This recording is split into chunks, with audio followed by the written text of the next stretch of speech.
दुनिया का सबसे बड़ा ब्रिज बनाने जा रही है। और चीन ने अगर यह ब्रिज बना लिया तो निश्चित तौर पर यह भारत के लिए एक खतरा कहीं ना कहीं सामने निकल कर आएगा।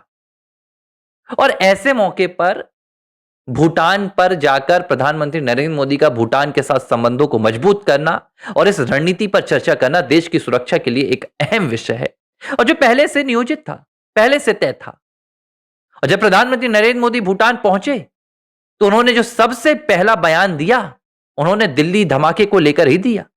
पीएम मोदी ने यह भी कहा कि इसके पीछे जो भी षड्यंत्रकर्ता होंगे उन्हें बख्शा नहीं जाएगा और तह तक जाकर इस पूरे मामले की जांच की जाएगी। लेकिन प्रधानमंत्री कहां गए, क्यों गए, ये तो जानकारी आ गई।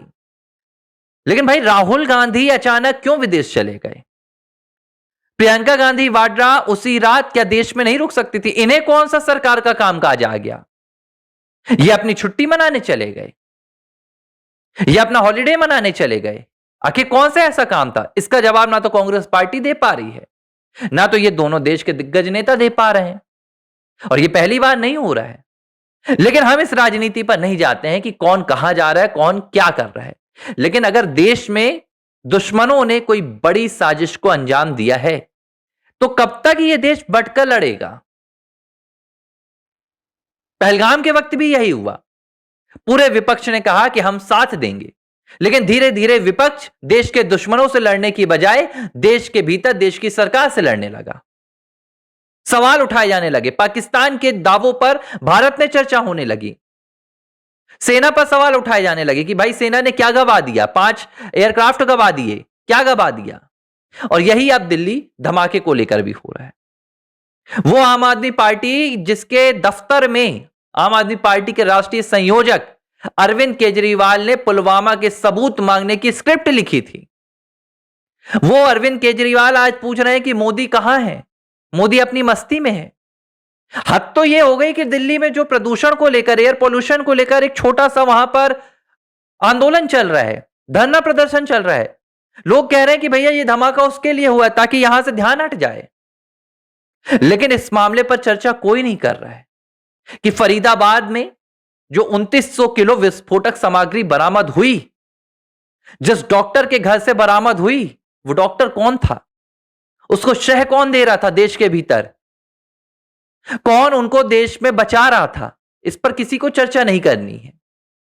गुजरात एटीएस ने जिन 3 आईएसआईएस के आतंकवादियों को पकड़ा, उनमें भी एक डॉक्टर है जो साइनाइड से भी खतरनाक जहर बनाने के हजारों लोगों की मौत की कहानी रचने की पूरी कोशिश कर रहे थे।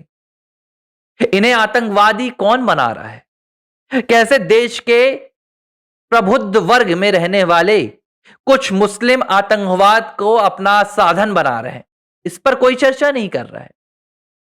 यह बड़ा दुख का विषय है कि गिद्धों की तरह एक बार फिर से राजनीति शुरू हो गई है। लेकिन जब बात निकलती है तो वो दूर तक जाती है। प्रधानमंत्री नरेंद्र मोदी के विदेश दौरे पर कांग्रेस ने सवाल उठाया तो सोशल मीडिया पर लोगों ने उन्हें यह जवाब दे दिया कि ठीक है, मोदी तो गए हैं, भारत के हित के लिए गए हैं, लेकिन राहुल और प्रियंका भारत के कौन से हित के लिए न्यूयॉर्क और मस्कट गए हैं? कांग्रेस पार्टी के पास फिलहाल इसका कोई जवाब नहीं है। और चुनाव से तमाम आतंकी ब्लास्ट और इन तमाम चीजों की कहानी रची जा रही है। अब मैं आपको एक आंकड़ा दे रहा हूं, असलियत क्योंकि देश को सामने आना चाहिए, देश को पता होना चाहिए। पहलगाम की घटना के बाद जब भारत ने ऑपरेशन सिंदूर किया, इसके बाद यह बात तय थी कि पाकिस्तान चुप तो बैठने नहीं वाला है, क्योंकि पाकिस्तान एक ऐसा देश है जो पीठ में खंजर घोंपने का काम करता है। पाकिस्तान कभी आप पर सामने से वार नहीं करता, वो कभी मासूमों पर पहलगाम करता है, तो कभी 26/11 करता है, तो कभी संसद करता है।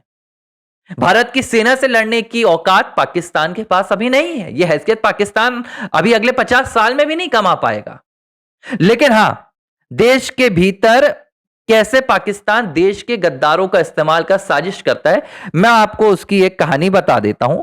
पिछले कुछ महीनों में ही पाकिस्तान के और भारत के भीतर जो आतंकी थे, जिनका संबंध कहीं जैश ए मोहम्मद से, किसी आईएसआईएस से, ऐसी 22 घटनाओं को, जो घटनाएं अगर सफल हो जाती तो पूरा देश दहल जाता, इस देश की सुरक्षा एजेंसियों ने रोका है। जिनमें सबसे बड़ी घटना अभी हाल ही में 2 दिन पहले आई, फरीदाबाद के 2900